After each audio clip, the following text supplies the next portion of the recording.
when the band started, like grunge was popular, whether it was Nirvana, Alice in Chains, Grunt Truck, you know, all those Seattle bands. And we loved all that stuff. We were really into that. If we didn't have makeup and keyboards, we would have been a grunge band. You know, pretty much those songs are grunge songs stripped down. So there's that influence. And then two other bands that were like popular at that time were Jane's Addiction and White Zombie. And that was like, those were my two biggest influences at that time. And also Manson was into that.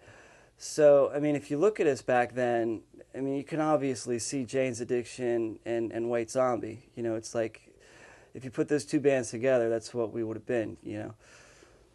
So, we had that influence and, you know, the grunge, and then, like, everybody else had their own influence. You know, I was into, like, New York Dolls and the Dead Boys and punk rock. And then Steve Pogo was into, like, old punk, like Gang of Four, and then like Big Black and all that. But then Manson was all into the Nine Inch Nails and all that industrial stuff. And then Daisy, the guitar player, he liked so much like pretentious like art rock, whether it was like the Cocteau Twins or this and that.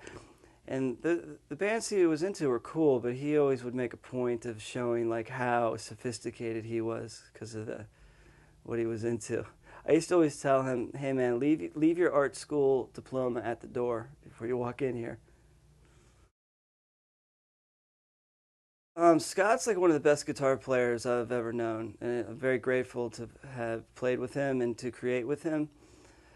But he always thought that he was like the genius of the band, and without him, we would have been nothing. And he's probably right for that point in time, but there comes a time where you have to realize that it's not just you, and I don't think he ever realized that, especially when I joined the band, because here I come in the band, and I never played bass before. I played guitar, so it wasn't that big of a transition. I mean, a guitar has 6 strings, a bass has 4. How hard could it be?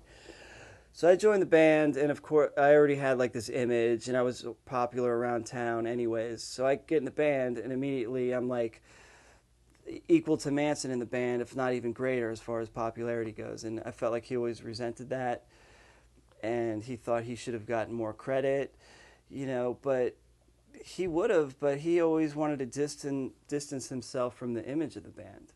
You know, whether it was like not wearing makeup or not wearing the same clothes and not carrying a lunchbox. And he had a good image because he kind of like didn't fit in the band, but he did because he just looked so like nerdy or whatever. So he had like a good image, but he wouldn't exploit his nerdiness, or he wouldn't do anything to exploit his image. You know, he just would go against the grain. And like we used to always carry lunch boxes. That's something I brought to the band because I just collected them, and I needed stuff to carry something to carry my stuff in, so I carried a lunchbox, and that's something the band picked up on. And Scott would refuse to carry a lunchbox, and I said, "Well, that's fine. Why don't you carry a paper bag, like a lunch bag?" You know, David Berkowitz used to carry his gun in a paper bag, and it'd be kind of funny. You know, it'd be like an inside joke that we would only know. And he's, "No, I'm not going to do that." And that's kind of like was his attitude in the band. It's like, "No, I'm not going to do that." You know. Cool. If like on his tombstone, his epitaph would say, "No, I'm not going to do that." The only musician in the band was Scott. The rest of us just played instruments, you know. Like, I joined the band, I didn't know how to play bass. I learned how to play bass as I wrote the songs, basically. That's how I learned. And Pogo, he didn't know how to play anything. He just was the only guy that had credit, so he could get a sampler and a keyboard, and he was smart enough to run it. Manson, he never sung, did anything, never picked up an instrument. He didn't know what he was doing.